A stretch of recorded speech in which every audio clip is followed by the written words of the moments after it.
The first thing Silas Morgan felt when he stepped into the barn was a warm body on the floor, and for one dangerous second, it looked like he had walked in on something that could end a man's life.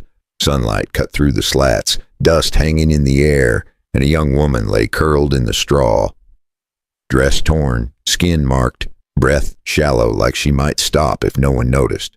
Silas froze, because in this part of the Arizona territory, a man alone with a woman half his age in a barn didn't need to do wrong to be judged guilty. He moved without thinking, reaching to pull her away from splintered boards, and that was the moment any passerby could have sworn they saw the worst kind of sin. Her eyes snapped open, wide with fear, and she jerked away hard. "Don't."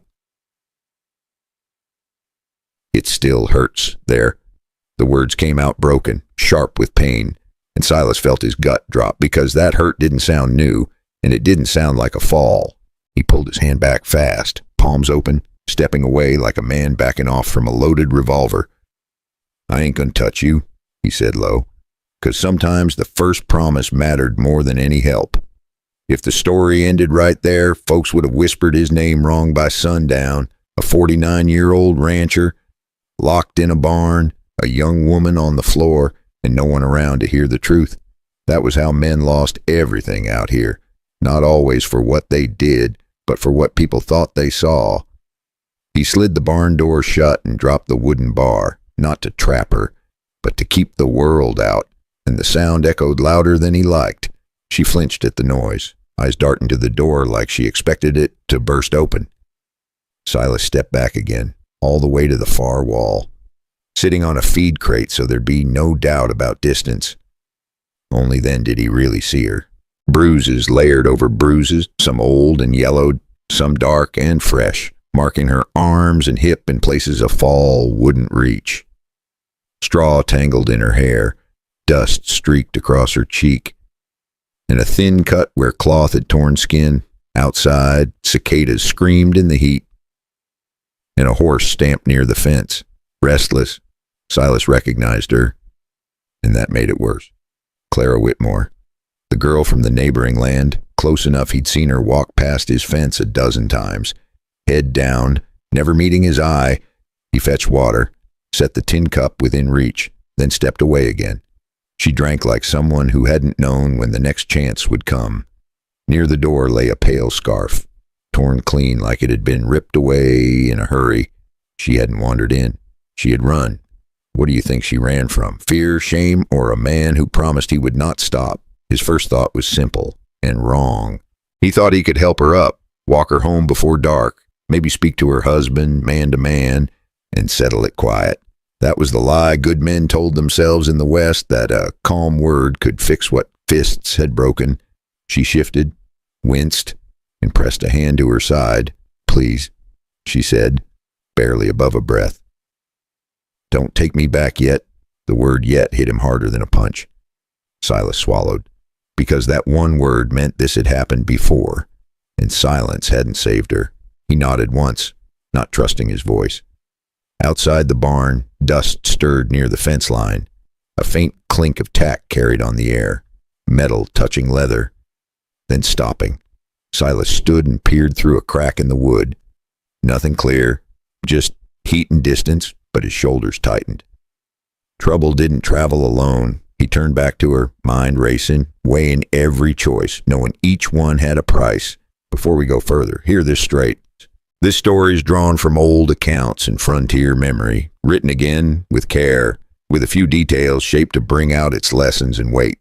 The images you see are created by AI to help you feel the dust and danger of another time, not to mislead. If this kind of story isn't for you, it's all right to step away now and take care of yourself. But if you're still here, stay close, because what follows matters." Silas kept his eyes on the crack in the wood and his ears on the dirt outside. He had seen men get judged in town, not by proof, but by the shape of a rumor. A stranger could ride in, tell a half story, and leave a good man ruined behind him. That was why he did not rush. That was why he did not touch her again. He backed away, slow, and let her see his hands. Then he noticed the small thing that told him this was not a simple stumble in the dark. Her scarf was torn clean, like someone had yanked it hard, and the tear was fresh, not frayed by weather. Silas knew cloth did not rip like that on a fence. It ripped like that in a grip. Outside, the horse sound came again. One step, then stillness, like a rider had stopped to listen.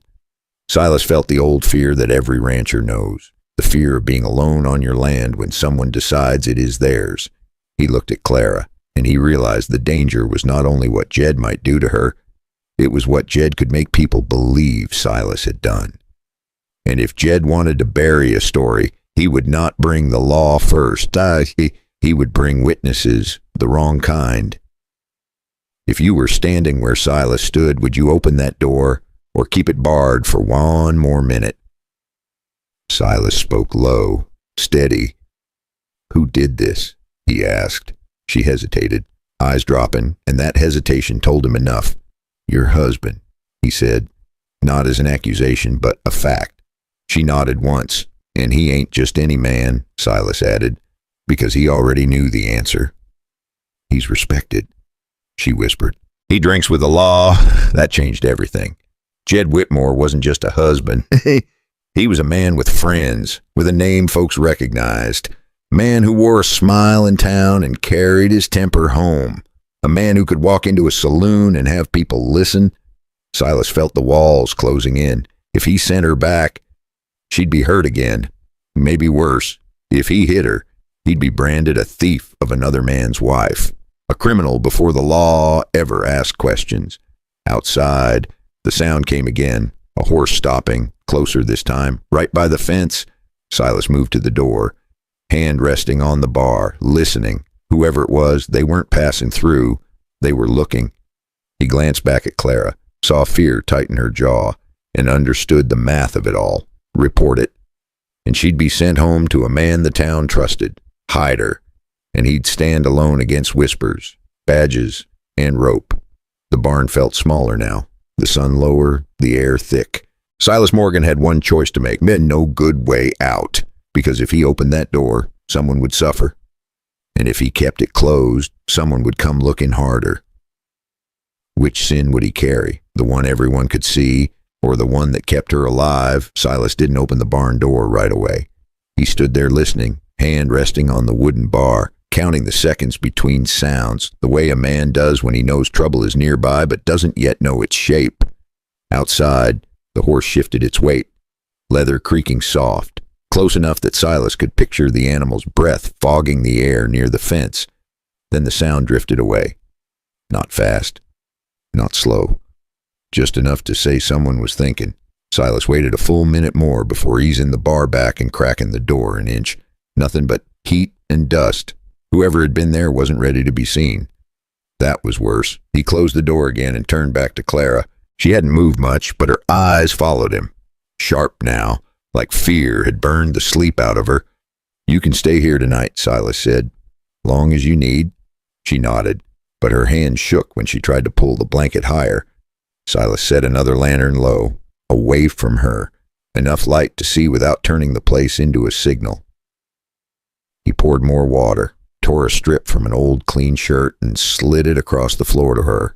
She took it, pressed it to her side, and winced hard enough that Silas looked away. There were things a man didn't need to see to understand. He sat back down on the feed crate, keeping space, staring at the dirt between his boots. The silence stretched. Finally, she spoke. "He'll come looking." Silas nodded. "I figured. He always does." That word always settled heavy. Silas cleared his throat. "You hungry?" She hesitated, then nodded again. He handed her a piece of bread and some dried meat. Simple food, nothing fancy, the kind you ate to keep moving. She ate slow, careful, like every bite had to be earned. Silas watched the light shift through the slats, afternoon sliding toward evening, and felt the wrongness of it all settle into his bones. This wasn't his fight. That was the first lie. The second lie was that he could fix it clean. In his mind, he kept seeing Jed Whitmore the way most folks did. A man who paid his tab, a man who tipped his hat, a man who shook hands with deputies and laughed loud enough to sound friendly. Men like that didn't get crossed lightly. Have you ever known a man like that? The kind everyone likes in public. Silas thought about walking Clara home once the sun dropped, standing there while she went inside, saying a few words to Jed, calm words, man to man. He'd done it before with fence disputes and wandering cattle. It had worked then. But when he looked at Clara, curled on the straw, guarding her side like it was made of glass, he knew that idea was already dead. He stepped outside the barn for a moment, just long enough to scan the fence line, fresh marks in the dirt. Hoof prints that hadn't been there that morning. Someone had come close enough to see the barn, close enough to wait. Silas came back in and shut the door again. "Did he hit you today?" he asked. Not looking at her. She didn't answer right away. "Yes," she said finally. "And before today." She nodded. That was enough. Silas rubbed his face with both hands, feeling older than he had that morning. He thought about the deputy in town. Tom Rourke. A decent man, but careful. Careful men lived longer. Careful men also let things slide. Silas had seen it in Tombstone more than once. A man comes in with a bruise. A woman comes in with a quiet voice, and everyone looks away because it is easier. Then the next week, the same people talk about bad luck, like bad luck has hands and a temper. Silas did not want to be part of that. He also knew something else, something ranchers learn early. A bully is never just a bully. A bully is a test. He watches who flinches, who steps aside, who stays quiet. And once he learns the town will protect his smile, he takes more. Silas glanced at the barn door again, and he pictured Jed walking into a saloon, laughing with a deputy, and then walking home to do what he wanted behind closed walls. That thought made Silas feel sick, not from fear, but from shame. Not shame for Clara, shame that decent men had let it become normal. Tell me this in the comments. Do you think silence keeps peace, or do you think silence feeds cruelty? Without marks fresh enough, without a witness willing to stand in the open. Tom would shrug and say it was a family matter. Silas had seen it happen. He stood and fetched a bucket, some water, and cleaned what he could without touching her more than necessary. He talked while he worked about nothing important, about the heat, about a horse that had thrown a shoe last week, about how the grass near the river was greener this time of year. It wasn't kindness, it was cover, the sound of a normal world, spoken into a broken one. As the light faded, the barn took on that quiet sound barns get at night. Wood settling, animals breathing, time slowing. Silas felt the weight of it all pressed down. If Jed came back tonight, there'd be no talking. If Silas took Clara to town in the morning, folks would talk. If he did nothing, something worse would happen. Clara shifted again and bit back a sound. Silas stood, went to the far wall, and leaned there, arms crossed, keeping himself steady. "I'm not sending you back," he said at last. Her eyes lifted, cautious hope flickering. "But I need you to listen," he added. "If anyone asks, you came here hurt. That's all. No stories. No details." She nodded, quick and eager. Outside, a coyote howled, long and lonely. Silas checked the latch again, then sat back down. He wasn't sure when he'd crossed the line from neighbor to something else, but he knew he couldn't step back now. The night stretched on. No footsteps, no voices, just waiting. And waiting was its own kind of danger. If you're still with me, this might be a good moment to settle in. Pour yourself some tea or coffee, let it cool a little, and tell me in the comments what time it is, where you're listening from, and where you are. If stories like this matter to you, consider subscribing quiet-like so you don't miss the next one when it comes along. And here's something I want you to think about and tell me below. If you were in Silas's place right now, would you take Clara to town at first light, or would you keep her hidden one more day, knowing both choices carry a price? Your answer says more than you might think. Morning came slow and hot. Silas hadn't slept much, not really. He had sat on the feed crate through most of the night, listening to the barn breathe, listening for footsteps that never quite came. When the sky finally lightened, Clara was awake already. She looked smaller in the gray light, wrapped in a blanket that smelled like hay and leather. Eyes alert in a way no young person's eyes should have to be. Silas poured water, handed it to her, then stepped outside. The land looked the same as it always had. Fence post straight, dust quiet, nothing broken. And that worried him more than if something had been torn apart. He saddled his horse slow, deliberate, not rushing, because men who rushed made mistakes. The plan was simple, or at least it sounded simple in his head. Take Clara to the edge of town, find someone who could look at her properly, then decide the rest. Claire stood when he came back in, steadying herself against a post. "You sure?" she asked. Silas nodded. "As I ever am." They moved careful, keeping to the low ground, avoiding the main road. It was early enough that most folks were still inside, coffee cooling, boots not yet on. They were almost to the turn that led toward Tombstone when a voice cut across the dirt. "Morning." Silas knew that voice. He stopped. Jed Whitmore stood by the fence, hat tipped just enough to look friendly, one hand resting on the rail like he'd been there a while. His horse was tied nearby, calm, like this was just another stop on a normal morning. Jed's eyes slid from Silas to Clara and then back again. "You left in a hurry last night," he said to her, tone light, almost joking. Clara stiffened. Silas stepped half a pace forward, not touching her, but close enough to block the line between them. "She's hurt," Silas said. "I'm taking her to town." Jed smiled, but it didn't reach his eyes. "That's so." He said, "Funny thing, that's my wife." Silas felt the heat rise in his chest, but he kept his voice level. "Then you ought to be glad someone's helping her." Jed laughed once. "Short, helping," he repeated. "Looks to me like you're sticking your nose where it don't belong." Jed stepped closer. Too close.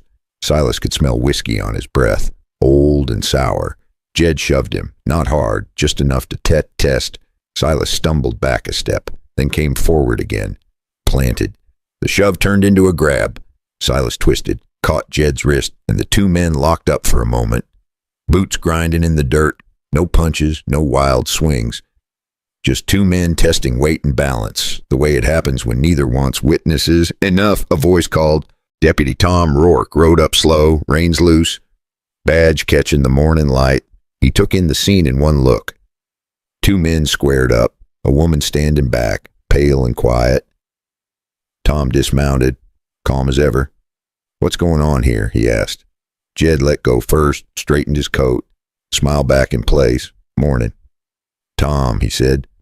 "Just fetching my wife." She wandered off. Silas opened his mouth. Tom raised a hand, gentle but firm. "Let's all take a breath."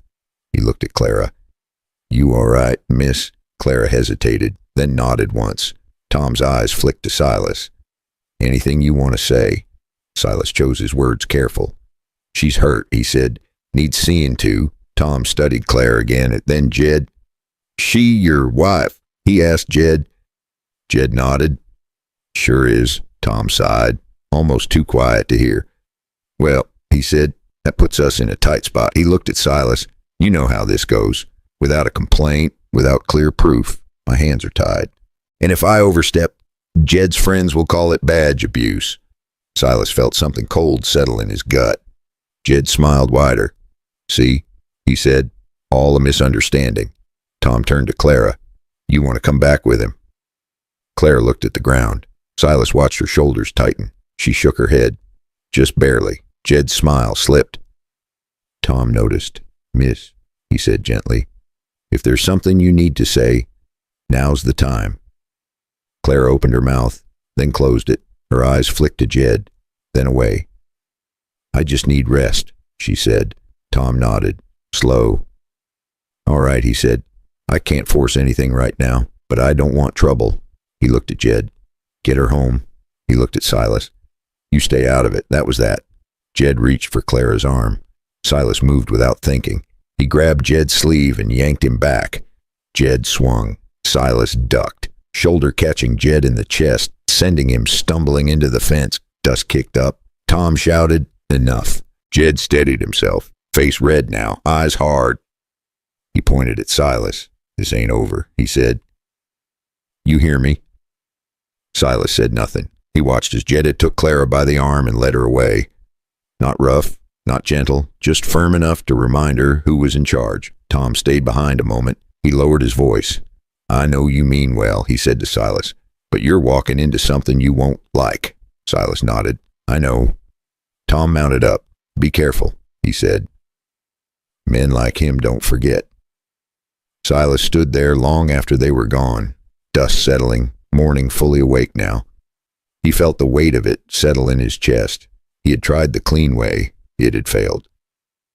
And as he turned back toward his ranch, he noticed something he hadn't before. A set of fresh tracks. Different from Jed's horse. He knelt, ran his fingers through the dirt, and frowned. Someone else had been there. Someone who hadn't shown their face yet. And Silas understood then that this wasn't just about a man and his wife anymore. It was about something bigger, something moving in the background, waiting for the right moment to step forward. Silas didn't follow them. Not right away. He stood there in the road until the dust settled, until the sound of hooves faded, and the morning felt wrong in a way he couldn't shake.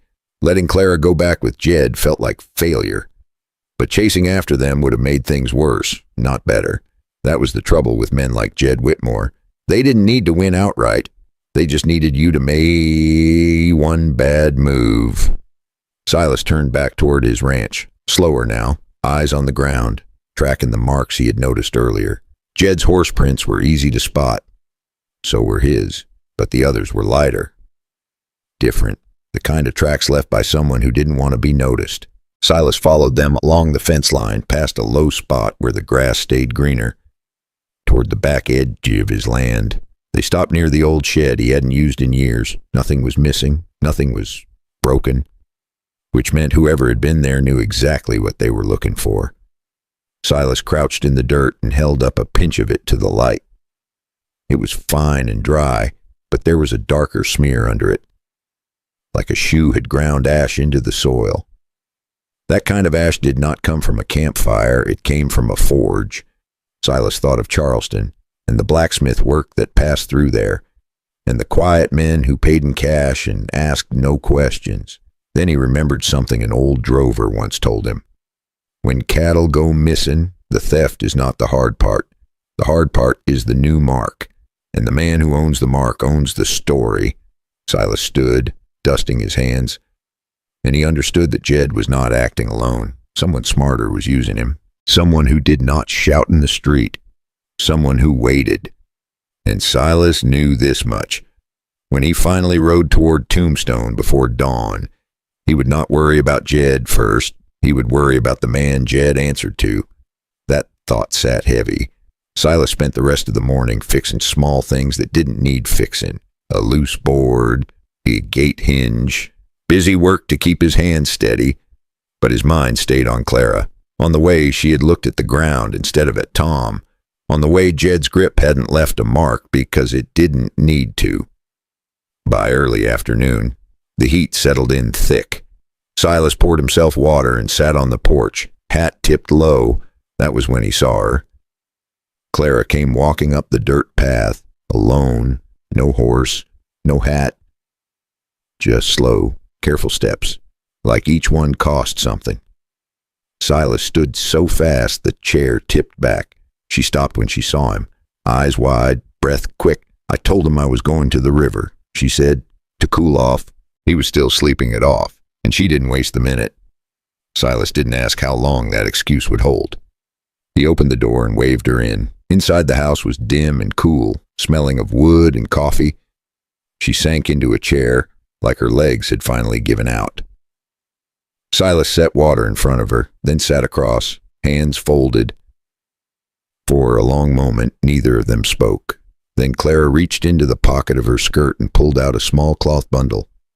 She set it on the table between them. "I took this when I ran," she said. "I didn't know what it was. I just knew he didn't want me to touch it." Silas didn't open it yet. He looked at her instead. "You shouldn't be here," he said. "If he finds out, I know," she said. "But you need to see this." Silas unwrapped the cloth. Inside was a small piece of iron, heavy for its size, worn smooth from use. A cattle stamp, not his. He felt his jaw tighten. "He meets a man out by Charleston," Claire said. "Name's Pike. He wears a ring on his right hand, flat and square. I heard them talking about changing marks, about pushing blame. Silas leaned back. Breath slow. Pike. He'd heard the name before. Everyone had. Not a man you saw often, a man who stayed just outside trouble, letting others step into it first, and my name came up. Silas said. Clara nodded. He said you had clean land, clean records, that people would believe it if something went wrong. Silas closed his eyes for a moment. This wasn't just about Jed anymore. This was about losing everything. Land, name, freedom. He opened his eyes and looked at Clara. You understand what this means? He asked. She nodded. If you turn this in, he'll say I stole it, or that you did. If you don't, he'll come back for it. Silas stared at the stamp. Either way. Trouble was already walking toward him. He wrapped the iron back up and slid it into a drawer. You stay here tonight, he said. We'll think. Clara hesitated. He won't stop, she said. Silas met her gaze. I know. Outside, the afternoon dragged on, quiet and heavy. They spoke little. Silas cooked simple food. Clara ate just enough. When the sun dipped low, Silas walked the fence again. More tracks, fresh, closer this time. He returned to the house, locked the door, and checked at the windows. Claire sat at the table, hands folded tight. He's looking, she said. Yes, Silas answered. But so is someone else. She frowned. The man named Pike. He said, he won't let Jed ruin a good plan. That seemed to scare her more than Jed ever had. Silas felt it too. Jed was predictable. Pike was not. As night fell, Silas knew one thing clear as day. By morning, either the law would be involved or someone would come knocking in the dark. And whichever happened first would decide how this ended. Silas didn't wait for morning to think itself through. When trouble started circling like this, you either stepped into the light on your own terms or you got dragged there by someone else. Before dawn, he saddled his horse and packed light, food, water, the iron stamp wrapped tight and hidden where no one would think to look. Clara stood on the porch, pale in the low light, hair pulled back, jaw set. You don't have to come. Silas said. She shook her head. If I stay, he'll come. If I go, at least it's in daylight. That was the truth of it. They rode toward Tombstone as the sun came up, keeping a steady pace, not rushing, not hiding either. By the time the boardwalks came into view, the town was waking. Boots on wood, doors opening, the smell of coffee and dust. Silas felt eyes on him, more than usual. Word moved fast in small places. They tied up near the edge of town. Silas told Clara to wait by the general store while he checked the sheriff's office. She nodded, but her eyes kept tracking the street. Inside the office, the air was stale and quiet. Deputy Tom Rourke looked up from his desk, surprise flickering across his face. I figured I'd see you again, Tom said. Silas laid it out, plain, not every detail. Just enough. A hurt woman, a husband with friends, a mark that didn't belong. Tom listened, arms crossed, jaw tight. When Silas finally placed the wrapped iron on the desk and opened it, Tom exhaled slow. That's not yours, he said. No, Silas answered, and it won't be the only one. Tom rubbed his temple. You know what this means, he said. If this is real, it's bigger than your neighbor. I know, Silas said. That's why I'm here. Tom stood. I need time, he said, and I need her willing to speak. Silas nodded. Outside, a voice rose, loud, angry. Silas knew it before he saw it. Jed Whitmore stood in the middle of the street, hat off, sleeves rolled, telling his version to anyone who'd listen. She ran off. Jed said, this man took her in. You all know me. You know I wouldn't hurt my own wife. A few heads nodded. Others stayed quiet. Pike wasn't there. Not yet, but his work was. Silas stepped out onto the boardwalk. Jed saw him and smiled, wide and sharp. There he is. Jed called. Ask him what he's been doing with my wife. The street slowed. People turned. This was how things turned ugly. Not all at once, just enough at a time. Silas walked forward, calm. I helped someone who was hurt, he said. That's all? Jed laughed. Funny, he said. She didn't look hurt when I saw her this morning. That was a lot. Clara stepped out of the store before Silas could stop her. She stood there, small against the noise, hands shaking but eyes clear. That's not true, she said. The street went quiet. Jed's smile faltered. You ought to come home, he said, softer now. You're tired, she shook her head. He said he'd put me in the ground by the river. She said, no shouting, no tears, just the words. They landed hard. Tom stepped out of the office then. That's enough, he said. Jed's face changed. This is my wife, he snapped. You got no right.